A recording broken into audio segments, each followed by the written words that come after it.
So last night, me and my husband was laying in bed watching TV when he asked me if he were to pass away tomorrow, would I get remarried? So I thought about it for a minute before answering the question, but then I said, well, I'm still young and I don't want to live alone, so I probably would. He didn't say nothing else after that. He just shrugged his shoulders and went back to watching TV. Well, 10 minutes later, he asked me, would I still stay in this house? And again, I thought about the question before answering it. But then I said, well, I guess I would since it's really nice and I really like it. He just nodded his head and went back to watching TV. But then he asked me would I let my new man drive his truck. I said, well, it's very useful for where we live and I like driving it myself. That's when he paused for a minute and then he asked me, well, would you let your new man use my golf clubs? I looked at my husband and then I said, well, you don't have to worry about him using your golf clubs because he's left handed.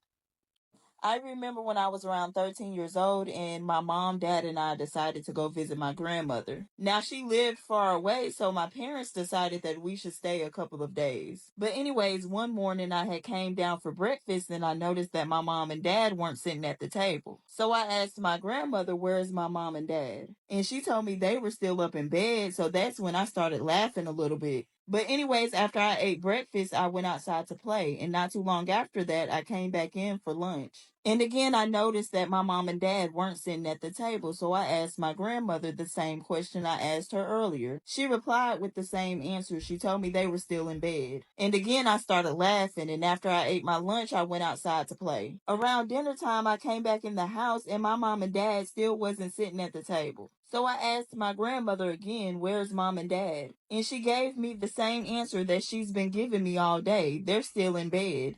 And of course I laughed again, but then my grandmother got curious as to why I kept laughing every time she told me that my mom and dad were still in bed. That's when I looked at her and then I said, well, last night my dad came into my bedroom and asked me for the Vaseline, and I gave him super glue instead. So yesterday, my husband came home late from being out with his friends all day as usual. But to his surprise, he found me in bed with another man. And he got so mad to the point where he wanted to leave the house, but I stopped him because I had something to say. I said, look, before you leave, I wanted you to hear how this all came about. I'll try to explain myself. That's when he looked at me and I told him when I was driving home from the store, I saw this man walking and he was looking really tired. So I offered him a ride and then he told me he was hungry, so I brought him home and fed him some of the roast you had forgotten about in the refrigerator. And after I told my husband that, he was just standing there like he was speechless. But anyways, I continued. I said his shoes were worn out, so I gave him a pair of your shoes you didn't wear because you said they were out of style. And he was also cold, so I gave him that sweater that I bought you on your birthday that you never wore because you didn't like the color. Then I said his slacks was worn out, so I gave him a pair of yours you can't fit anymore. And right before you came, the man was about to leave, but then he paused at the front door and asked me, is there anything else that my husband doesn't use anymore? That's when I looked at my husband and I said, so here we are.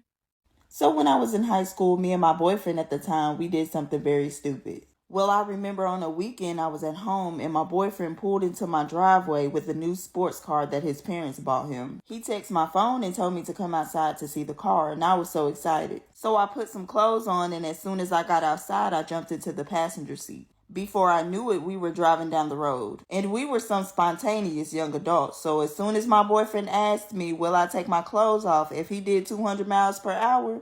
Of course I said yes. So he gets up to 200 and I started laughing and goofing off while taking my clothes off. But while I was taking my clothes off, he couldn't keep his eyes off me, so the car skidded onto some gravel and flipped over. My boyfriend was jammed beneath the steering wheel, but I was okay, so he told me to go and get help because we lost our phones. I told him I couldn't because I was still naked and my clothes were gone. So he told me to take his shoe and cover myself with it, and I did just that. So I started running down the road while holding the shoe over my vajayjay. It didn't take me long to find a service station. So while I was still holding the shoe between my legs, I ran inside to ask the cashier for help. I said, can you please help me? My boyfriend is stuck. So the cashier looked at the shoe and said, I am so sorry. There's nothing I can do. He is too far in there.